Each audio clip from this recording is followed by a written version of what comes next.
Hey everybody. Hey everybody, Naj and Jay here, and we are sitting next to.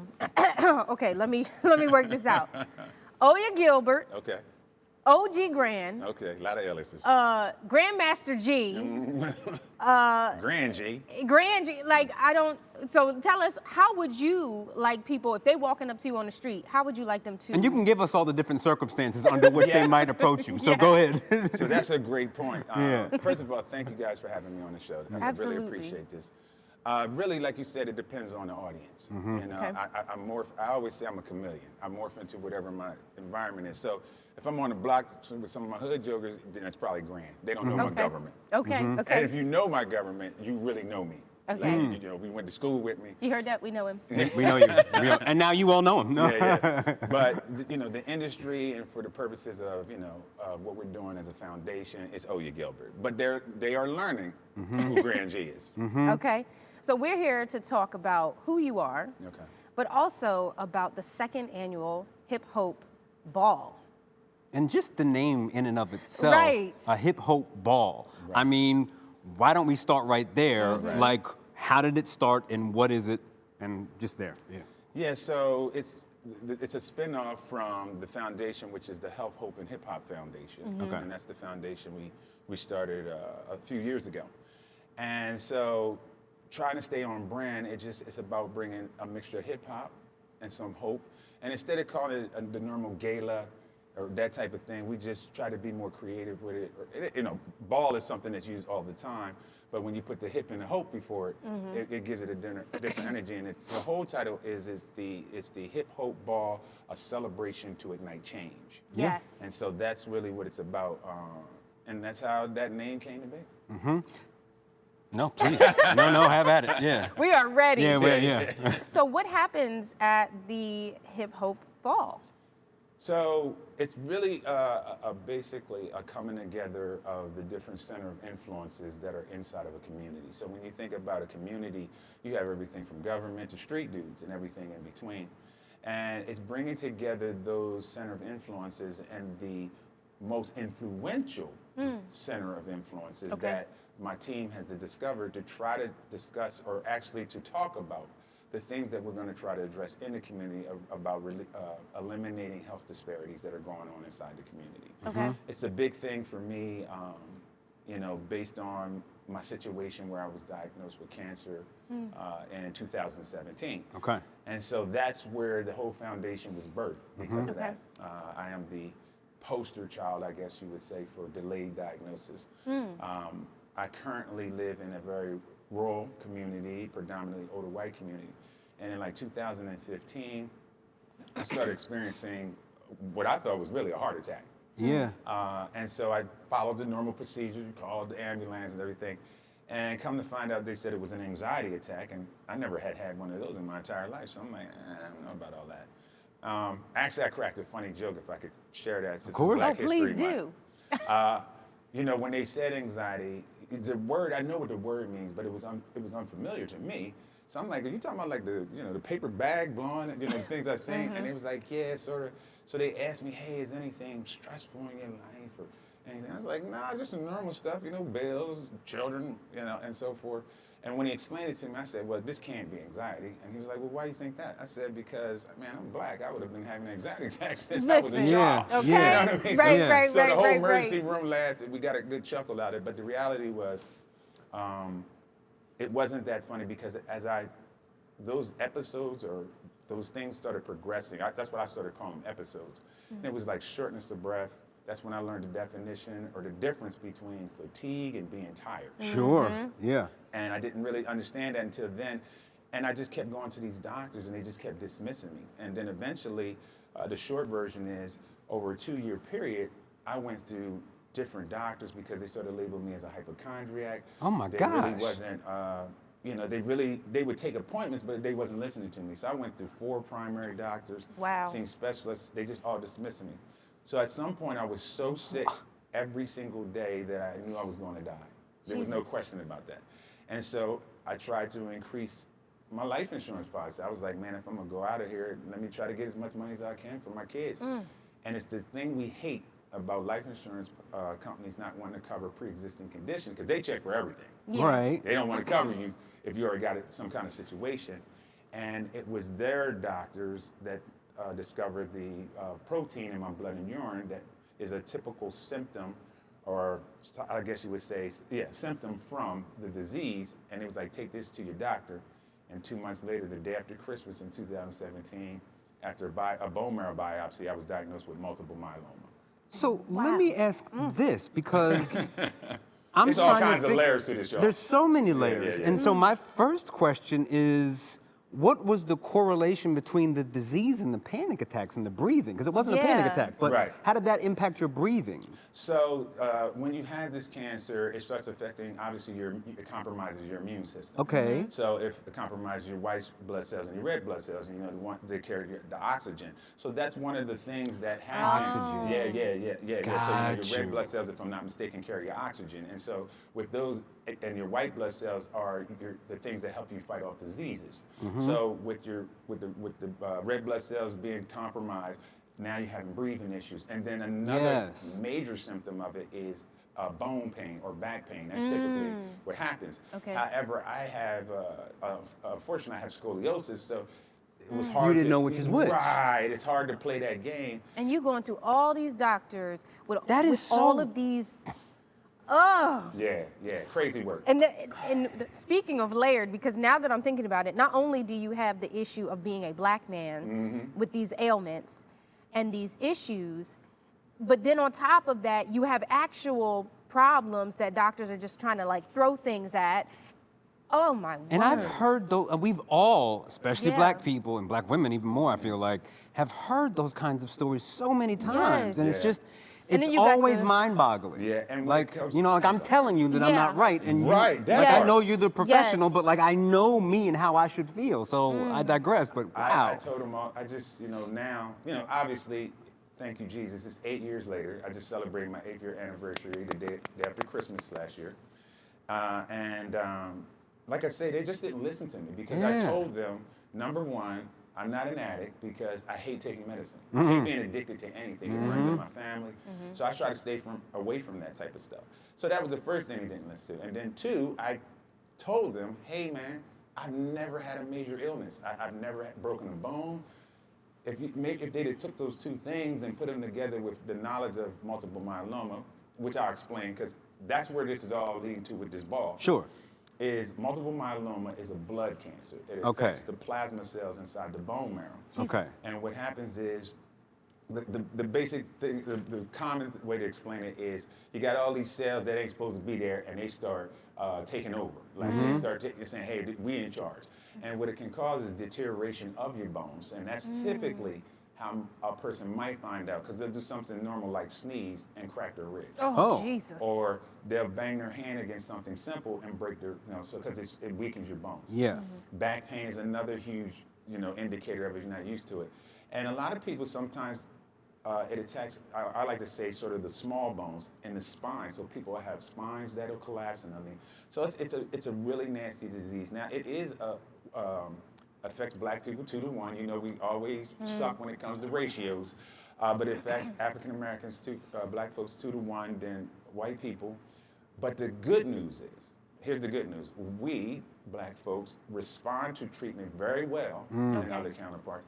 And you can really, in today's time, you can have a really great quality of life. And I'm living proof of it. Yeah. So that's what multiple myeloma. Oh, and the most important part of it is, it's incurable.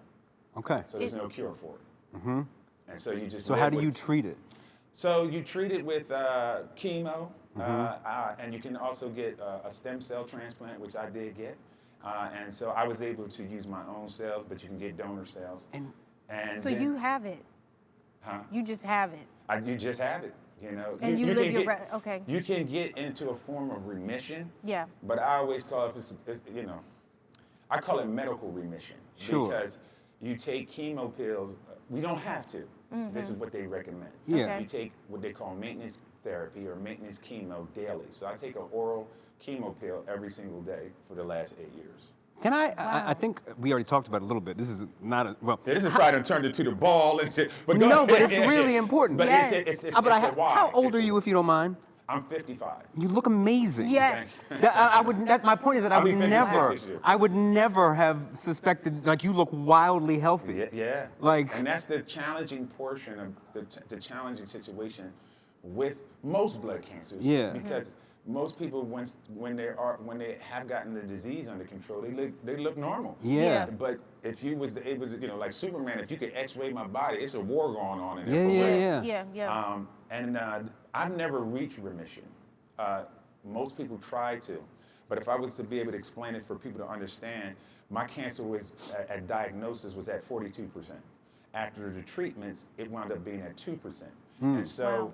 because I'm educated, which is why this foundation was formed, why we're having the ball, because education, power, Yes. information Yes. is so powerful. Absolutely. I always say it helps you to make a sound decision. So I was able to make a sound decision saying, hey, look, you can't cure this. We've gotten the disease under control. I said, I don't want to do more chemo and subject my body to that extreme trauma. Since you can't cure it, since it went from 42 to 2, now if it went from 42 to 40, now we're having a different Right. situation Right. because I Right. wouldn't be up here talking to you like this. And it has stayed at that 2% and teetered there for the last 8 years. And so that is why it's so important to get educated about everything, especially black men, because we are historically horrible about doing anything about the doctor. So that was, all these things are the things that fueled the foundation and really a representation of what this ball and that celebration is about. Is taking that information, not just about blood cancer, my foundation is about health in general. Yeah. It's my cancer is what made me want to go do it. Yeah. And it's about educating everyone in the community, both genders, especially the underserved communities, and especially our black and brown folks. So you could leave hip hop out of it, and just make it the health. could Yeah, yes, I could. Well, no, Could of course he could. But so why did you bring in hip hop? So, man, that's a dope question. Yeah. So, obviously, well, not obvious to maybe the listeners. So, I have my first history and love is hip hop. Right. Hip hop saved my life. There was a time in my childhood. I've been around hip hop since its conception. And so there was a time in my life where, a lot of people don't know, I was homeless. But I was writing rhymes. I was a nerd. I was writing rhymes, and it was my diary. And so, at that certain point, a gentleman came into my life and gave me the opportunity to take this dream of mine and make it reality. So, in 1989, we released an album that was local, in the tri-state area. It was a big hit. It was called Project X, Armed and Dangerous, and it featured a lot of local MCs and also a Philly artist. And I produced most of the music on there. I performed on a few songs, and I was there, man. I was living in New York. A lot of the hip hop legends that you know today, they didn't have a bunch of money. So they was riding trains and taking taxis just like everybody else. And so I hung out with these guys, Queen Latifah's, the Gang Stars, all of them. Oh yeah. They were very accessible than they are like now. Yeah. And so, and so that's where, I've always done music. I have a studio at my house everywhere I've been. I do it. It was more of a cathartic hobby for me. And so I continue to do it. So when I got to this space and got sick, I selfishly was trying to learn more about the disease for myself. Yeah. And so when I do something, I go all the way in. So I wanted to know everything. So I started connecting with pharmaceutical companies and joining their steering committees because I wanted to make a difference, because I recognized early the different disparities that we suffer in the healthcare space, period. So I joined steering committee, everything I could, went to huge medical conferences to just digest and absorb this thing. And what I discovered was their issues that they were having was, man, we can't reach that grassroots level, that black community. And so when I was sitting there, I'm listening to them, and they're talking about different, percentages and stuff, and I'm thinking, in the back of my mind, I'm like, well, if you've been trying this for the last 20 years and you're still right here, then maybe it's time to do something different. Yep. That's called insanity. So I said to myself, well, look, I'm from the community. I had these excuses before I got sick. And I was like, the soundtrack to my life is hip hop and R&B. Like maybe there's a way to use that. And that's kind of how the idea was sparked. Then God nurtured that idea. And that's how I blended. I said, why don't we use hip hop culture to teach health literacy? Because if you go back to hip hop in the earlier days, the golden era, as I say, that's what it did. First of all, it came from the underserved community. It was a voice for the black people. And when you think about songs from back then, 911 is a joke from Public Enemy, talking about that disparity issue of the response time of EMTs into urban communities. Salt and Peppers, let's talk about sex. Even going a little further ahead, TLC's Waterfall. Karis One's Self-Destruction. All those different things were songs that brought awareness to things. And so somehow it got, when corporate America got a hold of it, it got cloudy. Yep. So that's where the hip hop portion came to be, and why I decided, hey man, maybe I can do two things. One is my passion for hip hop. Now the second thing, my passion for advocating. Blended two together, and here we are. Lovely. I want to go back to, you said that you said you were a nerd. Yeah. And you said that was. once you got your diagnosis, you were trying to learn for yourself, right? How did you, and you were going to conferences, how did you get into the conferences? How did you get in front of these pharmaceutical companies to convince them that you were professional enough to do this, to bring this to fruition? So listen, I can only be, transparent and real. So first and foremost, I love God. And so he's a huge factor in my life. And so he just put the right people in my space. But from an earthly standpoint, when you see it, the first thing was learning about my disease. So there's organizations that I went to, which was the Leukemia and Lymphoma Society, the LLS. They are now Blood Cancer United because they don't just do leukemia and lymphoma. And so meeting with them and talking with them, I just told you my story and just how you guys was like, oh my God, it was such a bizarre story. Yeah. And so I started speaking, and they was like, hey, you got a great voice. See, they didn't know anything about me rapping. They didn't ask those questions. Okay. All they cared about at the time frame was your cancer and that. But before cancer, I had a life. I did something. So I just said, okay, I never told them about it. I just started speaking, and it all began from that. And then it started locally, then it went regional, then it went national within the LLS, the story. And then I started hosting other bigger events. And then one day they said, hey, do you mind us pitching this to some media folks? Can't promise you anything. I said, sure. And I got to give a shout out to them. The first people who reached out to me was Pfizer. And they wanted, yeah, they wanted to do a piece on multiple myeloma, and it's called MM Told True. And they said, they interviewed me. It was weird. They were on this Zoom screen. It was like a bunch of people. And I was like, and I told them, because I keep it 100. I said, hey, listen, if you cats trying to get me to sell some kind of drug, you got the wrong dude. They was like, oh, no, that's not what this is about. And so essentially what it was about, which was a part of how I got the concept of what I was doing, it was about taking a patient, pairing them with an artistic person, and you tell them your story. Y'all never meet, you meet for the first time, you tell them the story, they go back, you don't know what their craft is, they go back and create an artistic piece about your story of telling them about the cancer. So they came to me where I lived at. It was a big production. They shut the city, this downtown down. They rented all these places. They came to my house. They brought furniture in there. They did. That's when a full Hollywood production. It was a full joint. Like I was like, okay. Wow. So, That's and then awesome. they released it. We did a media thing, and it really took off. And so, they then, Pfizer said, hey, you're very articulate. You got very great opinions. Would you mind being on some of our steering committees so we can help make drugs and things and policies better for Black people? And I was with that. Yeah. Wow. And so and then it just spiraled from there. Then I met the International Myeloma Foundation, which is my disease, and the rest was history. My God. So, as specific as you can be, like who who do you think will be at the event? Who do you want to be at the event? And like, what kinds of things will you guys be doing? At the ball? Yeah, With the ball, right? absolutely. Yeah, Yes. Okay, so obviously, Because y'all going to the ball. yeah. you better. Right. So obviously the headliner is Big Daddy Kane. Right. Last year it was Slick Rick. Wow. And so it just, it's just putting our touch on it.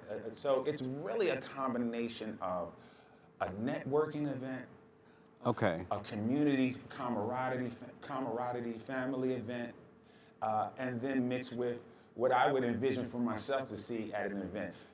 Get educated, have a great time, and have this really dope concert at the end. Yeah. So Yeah. it's a one-stop shop event for there. So you can expect to see some government people. I'm not gonna name names because Yeah, you need to bring yeah. yourself down here. Exactly. Yeah. But there's also gonna be other hip hop guests, and that's part of the VIP mixer thing. So there'll be other hip hop people here, and we strategically have told them they don't want to be. They want people to come here and so it's an exclusive experience. Okay. Yeah. You feel what I'm saying? Yeah, absolutely. Yeah. And so what the headliner is. There's going to be speakers here. So we bring together national partners that maybe people don't get a chance to get exposed to mix with community partners that are already here. Remember I told you those center of influences that are already here in the community doing great things so that they can blend with them too. So it's not just about our foundation. I'm really just the platform. Does that make sense to you? Yeah. The ultimate connector. Yeah, I'm just the ultimate connector. The same way I did my Project X album. I brought all these great groups together to put out this wonderful product. And so you can expect to see everything from, like I just said, street dudes to government officials and everything in between. Yeah. Fashion, food, so forth and so on. Yeah, that's why I asked the question, because I'm listening to everything you've just said, and I'm seeing the Pfizer executive next to whoever from North Market. You know what I'm saying? That's Yeah. my And I'm part, like, right. there's nothing. I get really happy when I see Yes. a blend. Yes. When I see a giant spectrum of everything in Thank you, one brother. place, and to be able to, Yeah. yes, Yeah. that excites me. You know? And everything I do is very intentional. Yeah. Even the seating is that way. Just like you said, Mm. I Okay. don't want all Pfizer sitting with Pfizer. Church. You see what I'm saying? Church. Yeah. So it's Pfizer mixed, like you said, with a street dude that might have an idea. I don't Yeah. know. Yeah. But you said you But y'all can't- both hustling. Right. You said you can't get in front of these folks. Here's your chance. Yeah. And now it's up to you. Yeah. So that is really, that is, it's a lot more work into it, but that's the ultimate goal, is to put everybody in the room together and fellowship together to create a situation where ultimately it leads to a block party, which we were also able to have this year. Yeah. too. Okay. Yes. And so that's what it all to is. So this is sort of like the fundraiser networking thing to prepare for the second phase, which is the block party. Okay. And the block party is bringing together these people that we just brought in this room to connect, Yeah. to actually physically address those disparities that we're talking Yeah. about. Absolutely. So Okay. last year we were able to have a great partner with Christiana Care, and not only did they provide the healthcare professionals, they also put some money behind it, and that's huge. That shows you the kind of commitment that's going there. And one of the unique things that we try to do at these events is I told them I need as many of those people to look like us. Yeah, of course. You see Absolutely. what I'm trying to say? Of course. Just to keep it 100 with y'all. And they over delivered. Oh wow. And then the That second gives thing, me a little bit of hope. oh, Yes. You know what I'm saying? It gives me Yes. a lot of hope. Yeah. Yeah. Yeah. And the second thing that was dope we had there is we had a mobile unit there. So if you say you couldn't see a doctor, you could see him that day, like right love then and that. there on that day. And then obviously all the different vendors, the different partners, and Dres from Black Sheep closed out the event. Oh my So gosh. you can see the business model, if you Yes, would say. absolutely. We keep it consistent. So I know this is everybody knows the answer to this question, but I want you to say it. Why Delaware? Well, obviously, maybe not obviously. I am from Wilmington, Delaware. I'm actually from East Side. I'm East Connect. I gotta give a shout out to East Connect. And so I'm from East Side, but I feel like I try to carry myself to the best of my ability with a lot of integrity, no matter what I did in my past. And I'm sure you always gonna have some haters. But I guess my point is I had a unique scenario where I was able to go to any side of town and be cool. you know, because of, you know, how I try to carry myself and then musically, you know, my hip hop background. And so it's really just trying to bring that together. What other place, you know, when I went to farmers and had this and came to them with this idea and they was like, we want to help you. This is dope.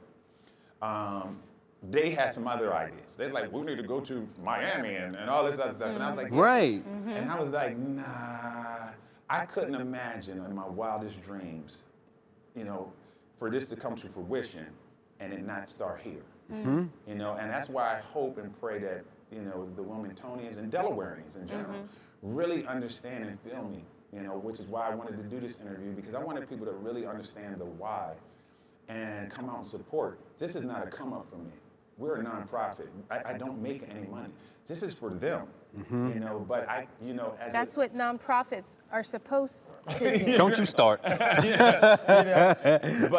in the same breath, it's also a business, because a nonprofit is a, you know, INC. It's incorporated. Yes. And so when sponsors don't get the return on investment, now I'm ready to go into my business Yeah, side. yeah, yeah, yeah. They're gonna say, we don't care if you're from there or not. It's not a feel-good story to them. Yeah. It's a feel-good story, but they still need their return on Yes. investment. So I'm gonna look in the camera. Hey man, you know, as Delawareans, and I'm gonna say it because I ain't afraid to say it, you know, we have to learn how to stop having that crabs in a basket mentality, for sure. As a city, as a state, and support people. Now, you don't have to support people, but this is a situation where I believe it's a great cause and it benefits you. So please come out and support. It's not that expensive. You know, I tried to, I made sure that I'm giving more than I'm receiving. Can you tell us where, when, what time, what we wearing? Yes, ma'am. So the date is March 12th. No, I'm sorry, March 14th. I'm sorry. March 14th. March 14th, which is on a Saturday from 6 p.m. to 11 p.m. and possibly till midnight, because we went midnight last time. They trying to party. For the after party thing. It's at the Queen's, which we're at right now, on location at the Queen. You can get your tickets. You know, go to our website at healthhopehiphop.org, and you can follow all the links, and it'll get you right there. The attire for the evening is 2: formal attire with golden era accents, and we supply that. If you don't know what to wear, we have a whole table full of dookie ropes, kangos, finger rings, whatever you need to accent your formal attire. Or you can come full 90s golden era attire, which many people did. We had Slick Ricks, we had Little Kims, we had Salt and Peppers last year. So it's a really dope thing. It's not a costume party, it's an experience. That's what it is. And you got to tell the Pfizer execs to dress like record company execs. You know what I'm saying? So funny story. One of the high-profile myeloma specialists. His name is Dr. Joseph McHale. I call him Dr. J. Dr. Joe. Hey, what's up, Dr. Joe? He's from the International Myeloma Foundation. He has never been out of his suit. Oh. Wow. Yeah, anywhere he do it, he ain't never been out of suit. That's my but when dad. I tell you he understood the assignment, he came with his wife last year, and they had the full rundown. See, he had on Adidas, shell coat. Oh man, I was so I love that. So this is great. Once again, it's great for those execs. It's all about making them comfortable, being a part of our community. That's what the whole energy is about. Yeah. Anything else you want to put out there, promote? I mean, now I think I didn't know we was even gonna get into all this stuff, but You know how we do. If you didn't, you know now. I will say that for right now, that you can get the early bird special until Valentine's Day. So Valentine's Day present to get tickets for the full experience for $145. So you need to get on it right now. After that ticket goes to $175, and then we have some balcony seats as well for $125. And then you can get a table and just go online. You'll get the price for that. But I just want people to come out and experience the event. There's going to be some really dope surprise guests in the house, because I'm just going to say it's Big Daddy Kane, and that's all I'm going to say. He got a crew. You know what I mean? If you know hip hop. So I have one last question. Oh, sure. Because it's been burning in my brain. We talked about your past, where you come from. We talked about men and health. Yes. And specifically black men and their health. Can you just talk to the black men who may be watching about the importance of getting your health under control? Yeah, sure. Go ahead. More to the point of why you need to go to the doctor. There we go. Like your teas and stuff ain't gonna cure. No, not go online and look like why you need to go to the doctor. The doctor. Sorry. I get it. Yeah, so this is like near and dear to my heart. So it's really this simple. You know, as men, we heard historically horrible about taking care of our health. I do believe that hiding your health, not taking care of your health as a man is probably one of the most selfish things you could do to your family. You got loved ones that care about you, your children that care about you, grandchildren, all those different things. So it's very important for that simple fact alone, that there's people that are dependent on you to not check out on something that you could really take care of if you got ahead of it. The second most important thing is the sooner you find out anything, man or woman, you got a better chance of addressing it and getting a better outcome. The third thing I say to men is, man, we have to stop making the ER our primary care health physician. Okay, that's not what they're supposed to do. So I think it's important for that. And I'll close it lastly to say, one of the things I think us men struggle with is pride. No, for sure. And so I always say, do not let pride stand in the way of prevention. Well, there you go. Hope to see you all at the event. Boss man, letting you know about March 14th at the Queen. Get your tickets now. Not now, but right now. Because after Valentine's Day, honey, It goes up a little. it go up. All right, y'all. And you know you're going to be broke after Valentine's Day, so. Get him now. Get him now. Thank you so much for joining us. Thank you guys for having me. I really Absolutely. appreciate this. Amazing. Absolutely. We love y'all for watching. Bye.